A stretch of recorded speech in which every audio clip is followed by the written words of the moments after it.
For Richard Branson, the time for preparation is almost up. All the training is about to be tested for real. And you should probably look out at the Earth. Hello down there. And if he does make it to space, he says it'll open the way for others to follow. Why shouldn't we, as a human race, be able to go into space and marvel, marvel at the world and have the experience of a lifetime? And that's only happened to 500 people, roughly, since space travel started. 3, 2, 1, release, release, release. If all goes as smoothly as this last test flight, Branson's spaceship Unity will drop from its mothership and rocket upwards at 3 times the speed of sound. 50 miles up, those aboard will enjoy a few minutes of weightlessness, a pretty decent view. Increasing pitch. Wow, look at that view. And for Branson, victory over his space rivals. Amazon founder Jeff Bezos won't blast off for another 9 days, although on board with him will be Wally Funk, denied a trip when NASA refused to send women.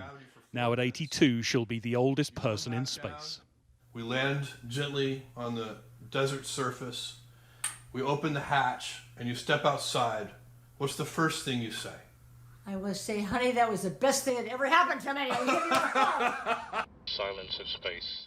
Ticket prices are still out of this world, but those who've been there say it is becoming more accessible. It's a little like the evolution of what we went through with air travel, right? You know, there was a time where very few people could have afforded to pay the price for an airline ticket. I think it's happening, you know. I love that all of the companies doing this too are looking at it from this way of how do we give more people this experience? How do we start to build this up in a way that we can make it more available? I hope in my lifetime that becomes that where I could consider, because right now that's not a price tag I could.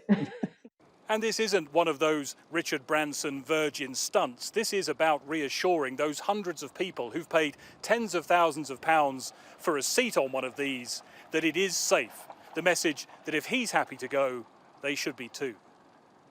It's quite dramatic, yeah. So you will get pushed back in your seat. This is a moment 17 years in the making for Richard Branson, with disasters and delays along the way. Yeah, ridiculously exciting. Look at it. No, thank you so much. It's great.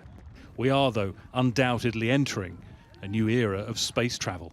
Greg Milam, Sky News, New Mexico.